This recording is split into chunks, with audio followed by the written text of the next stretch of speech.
Halo sahabat Bahagia Studio, bertemu lagi di sesi cerita inspiratif.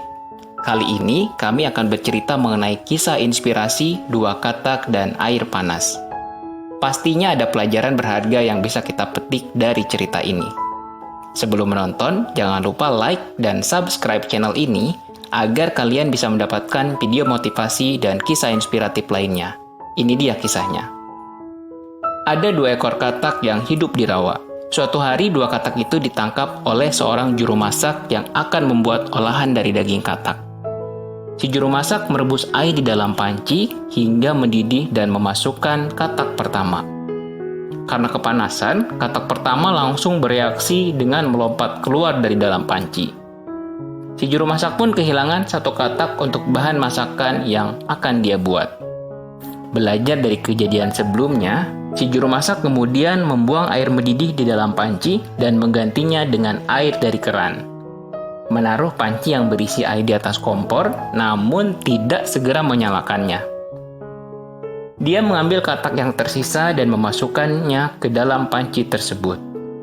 Katak yang memang menyukai air, berdiam diri menikmati air dengan suhu ruangan tersebut dan tidak melarikan diri.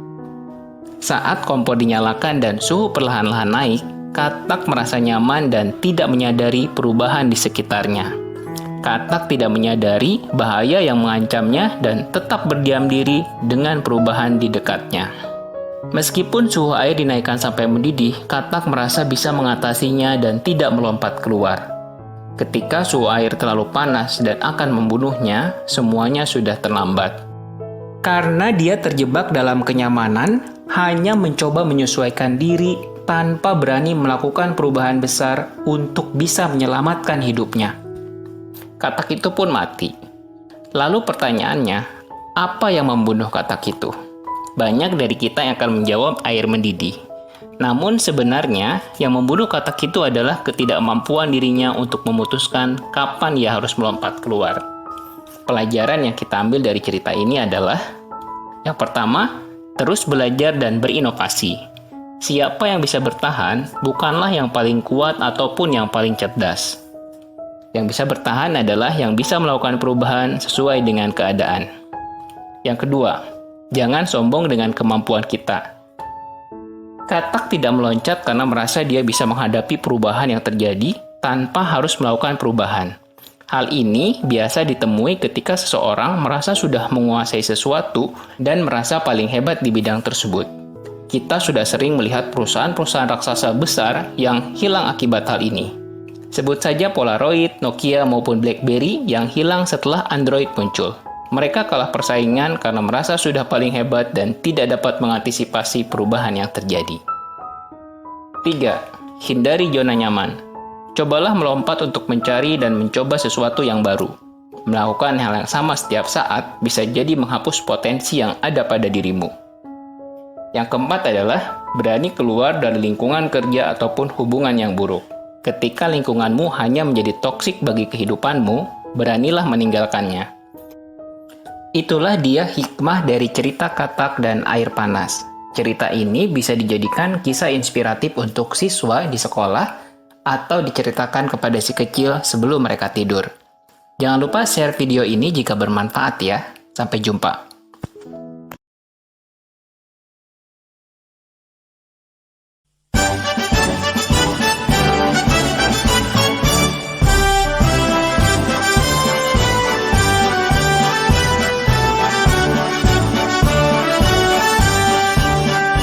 Bulatkan tekad, kuatkan hati. Negeri ini memanggilmu kawan. Belajar bergerak berbagi untuk negeri. Guru penggerak majukan pendidikan. Guru penggerak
Ayo goyang rumah.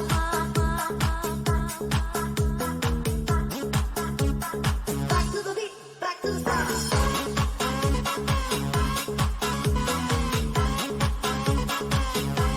Ayo goyang rumah.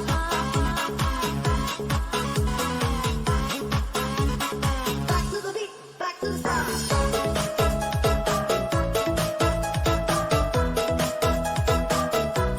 Ayo goyang rumah.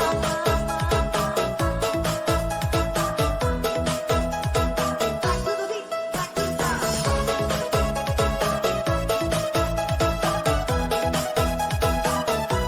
Ayo goyang rumah.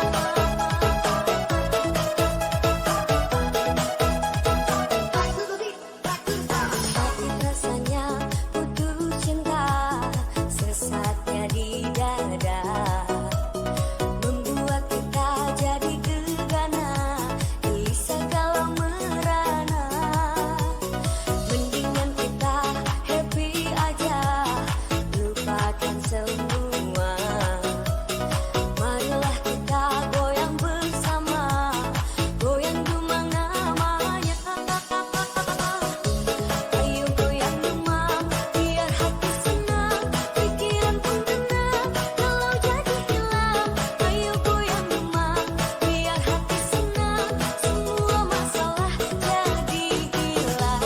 Ayo goyang dumang, biar hati senang, pikiran pun tenang, kalau jadi hilang. Ayo goyang dumang, biar hati senang, semua masalah jadi hilang.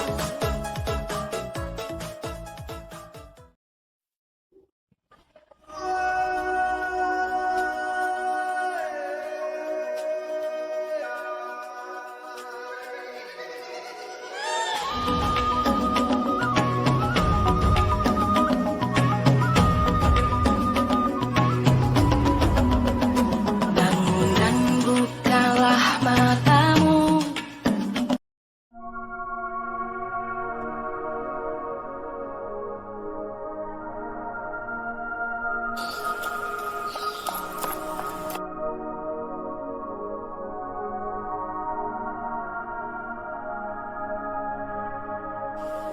Assalamualaikum warahmatullahi wabarakatuh.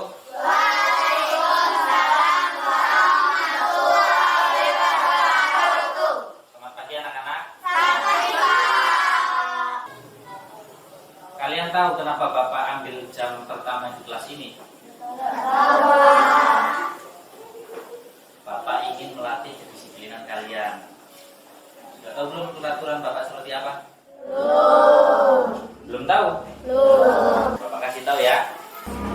Bapak tidak akan memulai pelajaran kalau masih ada murid Bapak yang terlambat. Kenapa? Masih ada yang terlambat? Kinan kemana? Bapak tidak akan memulai pelajaran sebelum. Waalaikumsalam. Kinan, sini kamu. Kenapa kamu terlambat? Kebiasaan kamu, Nan. Gara-gara kamu, kita terlambat belajar, tahu? Hukum saja, Pak.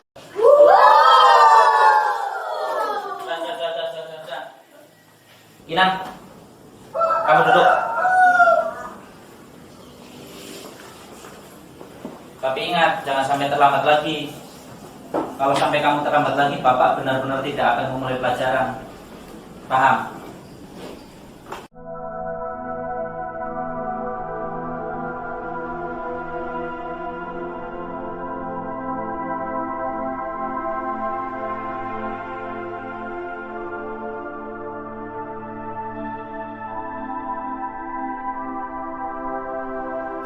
Selamat pagi anak-anak. Selamat pagi, Pak. Kinan belum masuk. Benar-benar.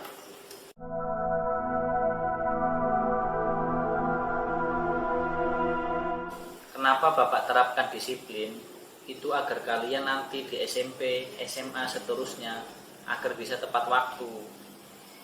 Paham kalian? harus patuh. Assalamualaikum. Waalaikumsalam. Sini kamu.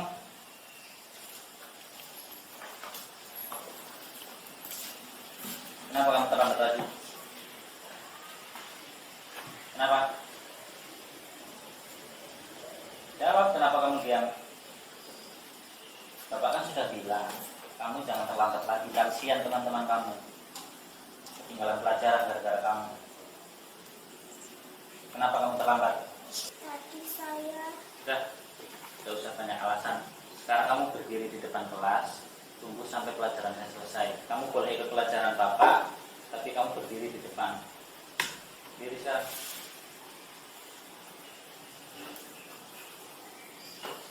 Untuk kalian yang seperti ini jangan dicontoh ya. Ini contoh anak yang tidak disiplin. Paham kalian? terlambat dulu.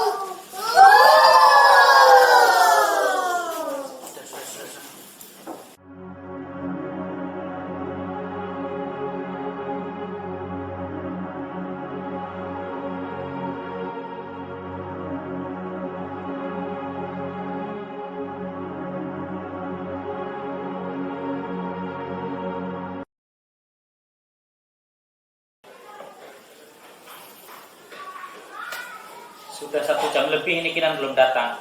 Apakah ada yang tahu kemana? Mungkin hari ini Kinan tidak berangkat, Pak. Mari kita mulai pelajaran saja.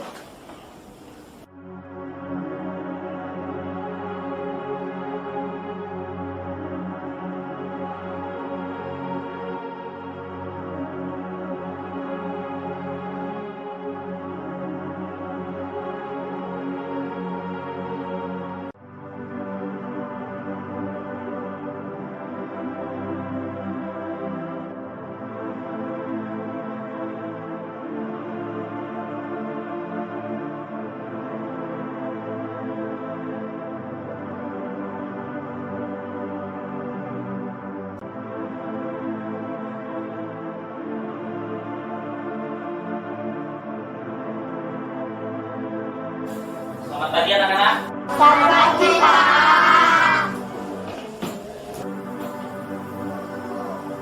Kinan, maju kamu ke depan.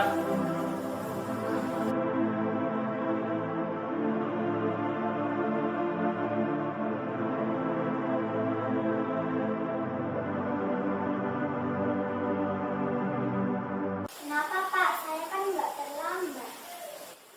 Kamu kan kemarin tidak masuk.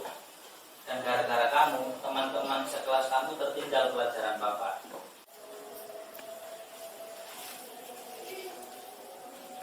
Dan setiap hari kamu selalu terlambat. Hari kemarin kamu tidak masuk. Kenapa? Coba jelaskan. Maafin saya, teman-teman. Gara-gara saya, kalian tidak belajar. Hari pertama, saya terlambat karena ayah saya jatuh di kamar mandi.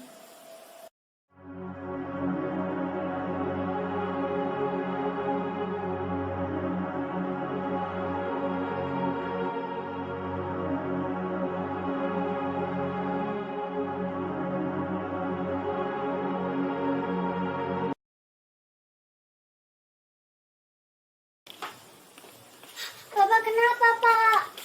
Pak! Bapak, tolong! Tolong!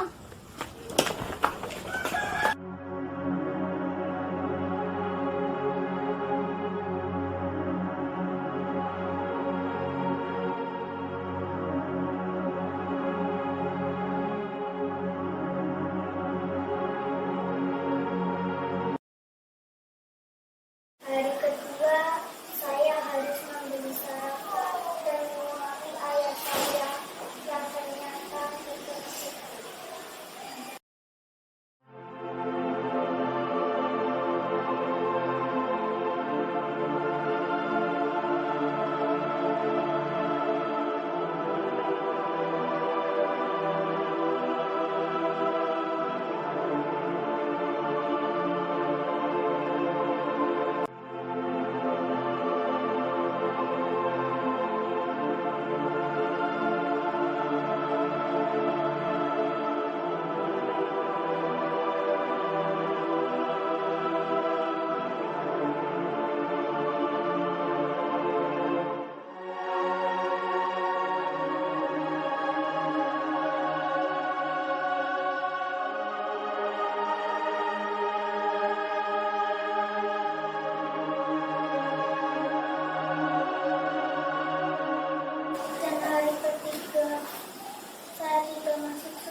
Inang, maafkan Bapak ya. Bapak tidak tahu kalau ternyata apa yang menjadi alasan kamu selalu terlambat setiap hari. Ternyata Bapak kamu sakit dan akhirnya meninggal. Maafkan Bapak ya, Inang. Maafkan Bapak ya. Apa Bapak masih mau hukum saya? Silakan Pak, silakan. Maafkan Bapak, Inang. Maafkan Bapak ya. Bapak tidak akan menghukum kamu. Maafkan Bapak ya. Kalau ayah tidak menginginkan aku jadi orang sukses, aku tidak akan masuk sekolah hari ini.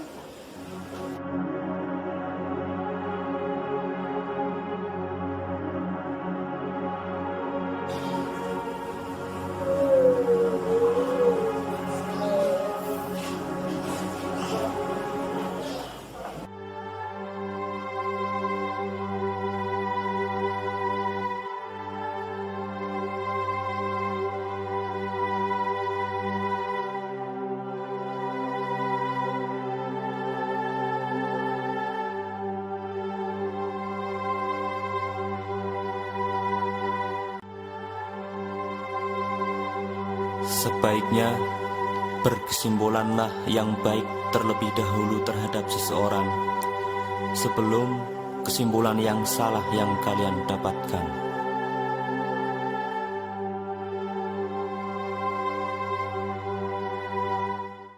Senja yang datang di ujung langit, hadirkan jingga yang cemerlang. Seperti hangatnya sang mentari, ku tersenyum menikmatinya. Ku ukir semua mimpi-mimpiku dalam angan-angan yang indah. Ku berjuang dari rasa sakit, sirnakan. Assalamualaikum warahmatullahi wabarakatuh. Perkenalkan, nama saya Elvira Minda SPDI, calon guru bendera Angkatan 11 Kabupaten Tanah Datar, Provinsi Sumatera Barat. Berikut adalah aksi nyata saya modul 1.4 terkait budaya positif di lingkungan UPT SDN 14 Situmbu. Selamat menyaksikan.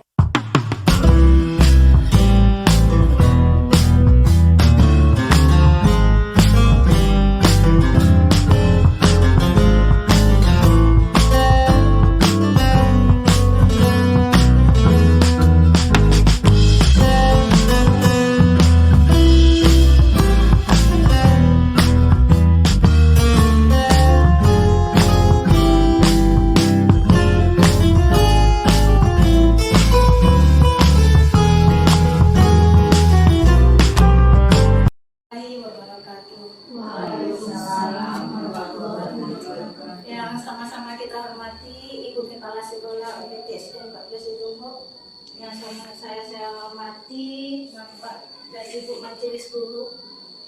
Terima kasih atas waktunya. Hari ini mungkin saya mau berbagi praktik baik. Yang ini sebenarnya sudah kita laksanakan di sekolah kita. Namun nanti kalau seandainya ada slide atau materi yang saya sampaikan, mudah-mudahan materi ini menjadi inspiratif buat kita sebagai pendidik di sekolah. Mungkin materi yang saya sampaikan di sini adalah diseminasi budaya positif. Nah, budaya positif itu berawal dari diri kita, Bapak dan Ibu. Seperti yang dikatakan oleh Ki Hajar Dewantara, kita sebagai pendidik itu kita menyampaikan itu berpusat kepada murid. Jadi di sini kita di sekolah ini bukan kita yang dilayani, tapi kita adalah pelayan siswa. Nah, ini otomatisnya jadi kita mengajar itu sesuai dengan kodrat alam dan kodrat zamannya anak-anak. Kalau seandainya nanti ada kendala sama anak-anak, nah tumpuannya adalah kita, Bapak dan Ibu. Jadi kita tidak menyalahkan. Apa di sini diseminasi budaya positif yang saya katakan di sini mungkin nanti kita akan merenung Bapak dan Ibu di mana posisi kita. Di mana posisi kita sebelumnya. Mudah-mudahan setelah kita gali lagi tentang diseminasi budaya positif, nah kita tahu bisa menempatkan kita menjadi satu tempat yang terbaik nantinya. Nah, di diseminasi budaya positif,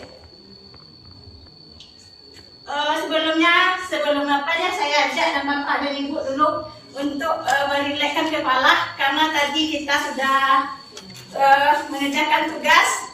Nah, hari ini saya ajak Ibu dan Bapak untuk merilekskan sedikit dulu sebelum SBQ-nya. Ini ada sebuah kisah inspiratif dari dua ekor katak dengan air panas. Nah, nanti apa di sini yang bisa kita ambil dari katak dan yang inspiratif? Mungkin kita bisa melihat Bapak dan Ibu kisahnya seperti ini. Agar kalian bisa mendapatkan video motivasi dan kisah inspiratif lainnya. Ini dia kisahnya. Ada dua ekor katak yang hidup di rawa. Suatu hari dua katak itu ditangkap oleh seorang juru masak yang akan membuat olahan dari daging katak. Si juru masak merebus air di dalam panci hingga mendidih dan memasukkan katak pertama. Karena kepanasan, katak pertama langsung bereaksi dengan melompat keluar dari dalam panci. Si juru masak pun kehilangan satu katak untuk bahan masakan yang akan dia buat. Belajar dari kejadian sebelumnya, si juru masak kemudian membuang air mendidih di dalam panci dan menggantinya dengan air dari keran.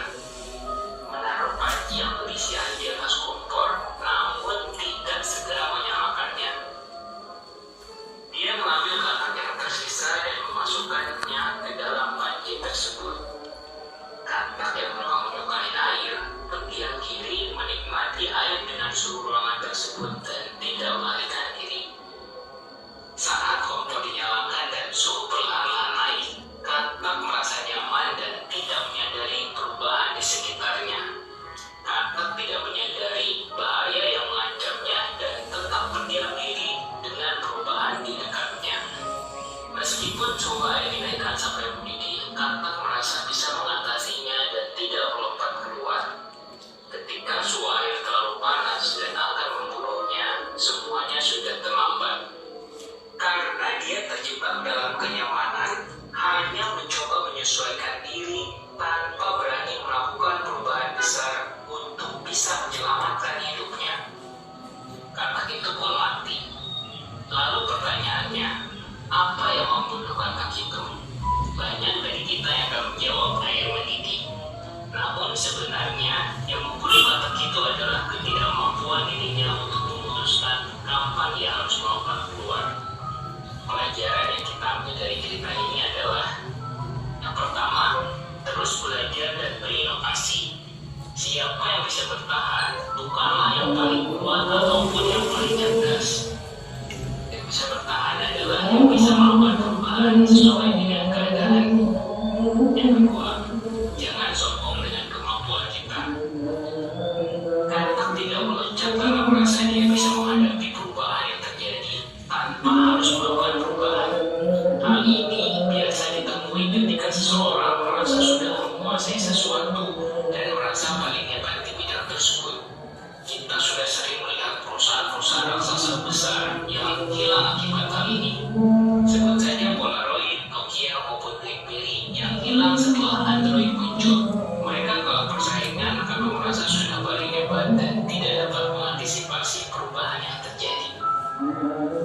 Tiga, hindari zona nyaman. Cobalah melompat untuk mencari dan mencoba sesuatu yang baru. Melakukan hal yang sama setiap saat bisa jadi menghapus potensi yang ada pada dirimu. Yang keempat adalah berani keluar dari lingkungan kerja ataupun hubungan yang buruk. Ketika lingkunganmu hanya menjadi toksik bagi kehidupanmu, beranilah meninggalkannya. Itulah dia hikmah dari cerita katak dan air panas. Cerita ini bisa dijadi Dari katak dan air panas Bapak dan Ibu. Berarti apa yang bisa kita ambil di situ? Berarti kita sebagai pendidik berusaha untuk keluar dari zona nyaman. Ya, kenapa hari ini kalau kita masih tetap berada di zona nyaman, Ya seperti kata tadi lah kita Bapak dan Ibu. Ya, kita tidak bisa menyelamatkan diri kita. Kita merasa kita paling bisa, kita merasa kita paling hebat. Ternyata di luar sana update ilmu semakin banyak. Ini kemudian saya mengajak Bapak dan Ibu kita kembali mengingat itu tentang disiplin positif. Mungkin ada Bapak dan Ibu yang sudah mengetahui apa itu disiplin positif. Mungkin ada di sini yang disiplin positif tuh kita coba inspirasi, kita buka kembali, taruhlah di tangan Anda, maaf, Bapak dan Ibu, atau Anda atau B atau saya, kita membuka kepalan tangan kita. Tangan kita ini sedang dikepal. Nah, kita buka. Mungkin kita bisa menjawab, mengapa, apa alasan kita membuka kepalan tangan tersebut. Ini yang pertama. Kemudian setelah kita buka kepalan tangan kita tutup kembali. Nah, kita juga punya alasan mengapa kepala tadi kita tutup. Kemudian dalam kegiatan sesungguhnya, setelah kita buka, kita kepal tangan tadi, kita buka, kita tutup lagi, kita buka. Siapa yang memegang kendali? Pasti kita tahu yang membuka dan yang memegang kendali. Nah, disinilah Bapak dan Ibu yang memegang kendali disiplin positif di sekolah adalah kita sebagai seorang guru. Nah, ini Miss Pembersih yang memegang kontrol untuk murid. Selama ini kita menganggap ilustrasi yang mengontrol murid itu murid itu sendiri. Ya, sebenarnya itu ada kolaborasi antara kita dengan murid. Kemudian ilustrasi bahwa semua yang positif, efektif dan bermanfaat. Kata murid itu ini bermanfaat untuk saya. Ini bermanfaat. Nah, pegang kontrol bermanfaatnya dan efektifnya anak itu di tangan kita, Bapak dan Ibu. Kemudian ilustrasi bahwa kritik membuat orang merasa bersalah dan mengeluarkan karakter. Tidak. Kita kritik anak tersebut. Nah, berarti anak tersebut dia nanti mengaku, oh, saya dikritik sama ibu. Tidak. Nah, disinilah nanti yang akan saya lihatkan kepada ibu. Nah, kemudian ini juga ada sebuah kisah. Mungkin kita bisa merenung dari kisah tersebut. Saya melihat kisah ini, ia menangis Bapak dan Ibu. Mungkin saya juga pernah mengalami seperti ini.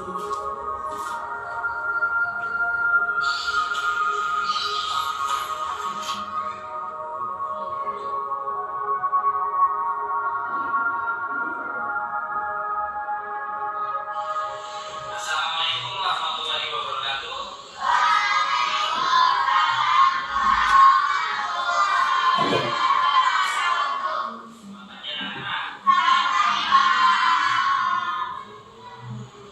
Kalian tahu kenapa Bapak ambil jam pertama kelas ini?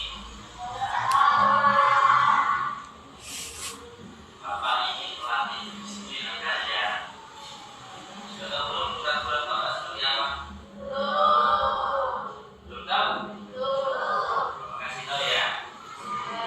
Bapak tidak akan mulai pelajaran kalau masih ada guru Bapak yang terlambat. Maaf, masih ada yang terlambat. Kita kemana? Bapak tidak akan memulai pelajaran sebelum Nina, sini kamu. Kenapa kamu terlambat? Kebiasaan kamu lah. Gara-gara kamu, kita terlambat belajar tahu.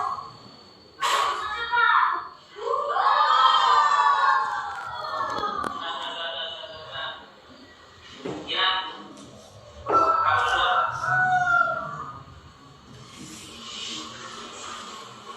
Bapak ingat, jangan sampai terlambat lagi. Kalau sampai kamu terlambat lagi, Bapak benar-benar tidak akan mulai pelajaran. Paham?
contoh anak yang tidak disiplin.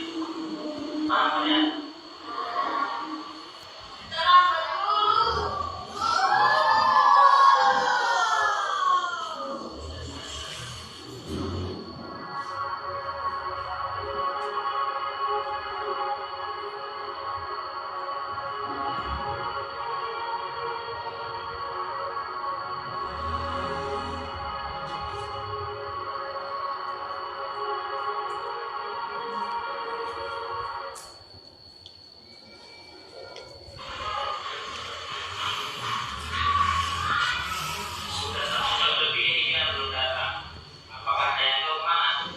Mungkin hari ini kita tidak berangkat, Pak. Mari kita mulai pelajaran saja.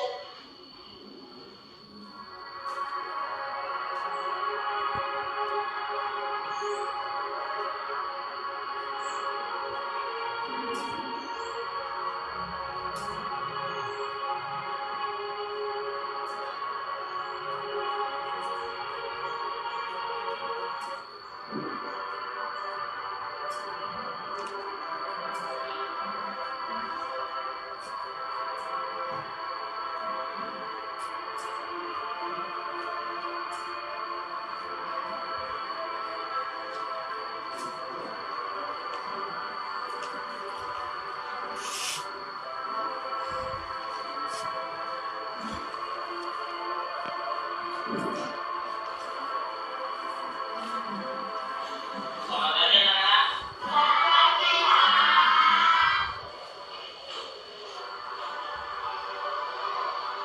Bilang, masuk ke surat.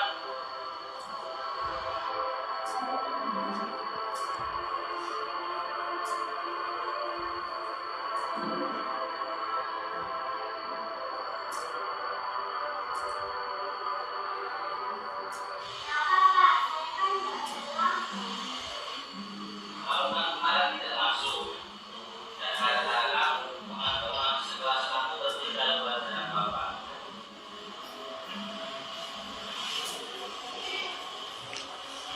Dan setiap hari kamu selalu terlambat. Hari kemarin kamu tidak masuk. Kenapa? Coba jelaskan. Maafin saya teman-teman, gara-gara saya tidak belajar. Hari pertama, saya terlambat karena ayah saya jadi online.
cerita inspiratif tadi Bapak dan Ibu, kita sebagai pendidik jangan langsung menghujat anak-anak kita. Jadi tujuannya kita dulu harus memahami seperti apa kondisi anak kita. Mungkin selama ini kita udah berbuat seperti itu, kita nggak tahu apa masalah anak. Contoh saja di rumah, dia mungkin kena marah sama orang tua, sampai di sekolah kita juga memarahi. Nah, di situ saya mengajak Bapak dan Ibu, kita lihat di sini ada segitiga restitusi yang harus kita hindari. Nah, segitiga restitusi kita selama ini mungkin melakukan ada berupa hukuman, konsekuensi, dan restitusi. Kenapa saya mengajak Bapak dan Ibu kita mengambil restitusi? Restitusi ini adalah membantu murid lebih memiliki tujuan. Tujuan disiplin positif, kita menginginkan anak tersebut adalah anak yang berkarakter. Berarti kita posisikan dulu tujuannya. Jangan kita paksakan kehendak kita. Kenapa? Restitusi bukan untuk menebus kesalahan, tidak. Namun untuk belajar dari kesalahan, kita arahkan anak tersebut, dia fokus nanti seperti apa, dia tahu dengan kesalahannya. Kemudian restitusi juga memperbaiki hubungan. Mungkin selama ini kita hujat sebagai penghukum. Restitusi tawaran tapi bukan paksaan. Kemudian restitusi ini fungsinya itu menuntun untuk melihat ke dalam diri. Kita melihat dia menemukan jati dirinya sendiri. Kemudian restitusi mencari kebutuhan dasar yang mendasari tindakan. Kemudian restitusi ini adalah cara yang paling baik. Kenapa kita katakan cara yang paling baik? Inilah posisi kita Bapak Ibu. Posisi 5 inilah yang selama ini yang ada di bagi kita. Ada posisi penghukum, ada terlambat sesuatu. Kenapa kamu terlambat? Nah, apa dampaknya kalau kita sebagai penghukum? Dampaknya ini murid cenderung memberontak. Kemudian murid menjadi pendendam. Kalau nanti saya masuk dengan ibu itu saya nggak masuk. Nah, dalam artinya adalah bahkan dendam anak tersebut sampai dia dewasa itu akan dibawanya. Kemudian tidak menyukai guru atau mata pelajarannya. Dan sementara kita ngajak anak tuh cintai dulu gurunya, baru nanti pelajarannya masuk. Ini posisi penghukum. Kemudian ada posisi yang kedua yaitu berbuat rasa bersalah. Apa di sini berbuat rasa bersalahnya?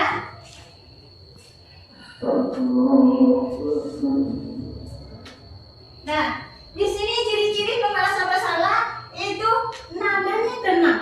Nada seorang guru ini tenang, kemudian cenderung lembut, dan namun berkata-kata menyalahkan murid. Ini bukan salah. Kalau seandainya kamu lakukan seperti ini, kamu tidak kasih sama ibu kamu. Kalau kamu melakukan seperti ini, kamu mau jadi apa? Ini membuat rasa bersalah. Nah, dampaknya murid di sini merasa gagal. Dia akan merasa gagal. Kemudian rendah diri dan menarik dari diri dari lingkungan. Nah, inilah yang menyebabkan anak-anak tidak memiliki percaya diri. Dia menarik diri karena kita mengujak dia dengan cara lembut tapi menikam ke dalam dirinya. Kemudian yang ketiga yaitu posisi teman. Ini memang bagus Bapak dan Ibu. Di sini gurunya ramah dan akrab, cenderung bercanda, murid merasa senang, aman, akrab dengan guru. Ini memang bagus. Tapi dampaknya pada murid, di sini murid tersebut hanya berkembang pada satu orang. Contoh, satu orang guru aja yang berkomitmen ini, berarti murid hanya menghargai satu orang. Kemudian murid tidak mandiri. Dia tidak akan mandiri kalau seandainya apa, dia tidak ada kesadaran dalam dirinya. Kemudian tidak berpikir untuk dirinya. Dia melakukan hanya untuk orang yang disayangi. Kemudian di lain waktu bisa berbuat kesalahan. Karena dia hari ini dengan guru ini dia seperti ini, mungkin dengan guru lain dia bisa berbuat kesalahan. Karena faktor yang muncul di sini adalah faktor eksternal, bukan dari dalam dirinya. Ini posisi teman. Di sini gurunya bersuara datar. Kayak apa ini? Apa tahu nggak peraturan sekolah? Berarti dia hanya melakukan tersebut karena ada aturan. pemantau atau mentor. Kemudian ada yang terakhir itu posisi manajer. Inilah posisi tertinggi yang bagus kita lakukan, di mana suaranya netral, tidak terlalu ramah, tidak bernada tinggi. Guru tulus mengajukan pertanyaan bermakna agar membuka pikiran murid. Dampaknya pada murid di sini, murid akan mandiri, percaya diri, dan memecahkan masalah. Nah, bagaimana cara kita menerapkan segitiga restitusi ini, Bapak dan Ibu? Mungkin langkah terbaik kita ini. Yang pertama dulu, kita stabilkan identitas murid. Umpamanya murid terlambat, kita panggil murid tersebut dulu. Kita stabilkan dulu, jangan langsung dimarahi. Kemudian kita fasilitasi tindakan, karena kita udah ada keyakinan kelas di sekolah kita ajak dia dulu ke keyakinan kelas. Setelah kita ajak dia ke keyakinan kelas, baru kita tanyakan kenapa alasan. Nah, dia akan menemukan sendiri seperti apa jati dirinya. Kalau dia berbuat salah, dia akan mengakui dengan dirinya sendiri. Mungkin tentang langkah terbaik ini seperti ini. Mungkin hanya itu yang bisa saya sampaikan pada hari ini, Bapak dan Ibu. Saya mengajak, mudah-mudahan kita berada di posisi manajer, atau mungkin ada pertanyaan dari Bapak dan Ibu, merasa ragu atau bagaimana. Kalau tidak, mungkin saya ada kata inspiratif sedikit ini, di mana ada kemerdekaan, di situ harus ada disiplin yang kuat. Jadi apa maksudnya di sini? Kalau kita ingin merdeka, kita terapkan dulu disiplinnya terapkan dulu di diri kita masing-masing. Mungkin hanya itu yang bisa saya sampaikan. Terima kasih atas waktunya. Sesudah dengan Assalamualaikum warahmatullahi wabarakatuh. Waalaikumsalam warahmatullahi wabarakatuh. Halo Bu, santai.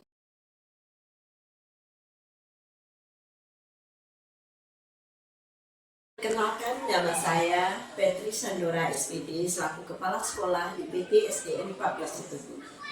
Saya sangat mengapresiasi budaya positif di sekolah kami melalui strategi memudayakan nilai-nilai kerja yang positif. Kita sudah dapat melihat perubahan yang sangat signifikan dari sikap pembelajaran murid-murid kita.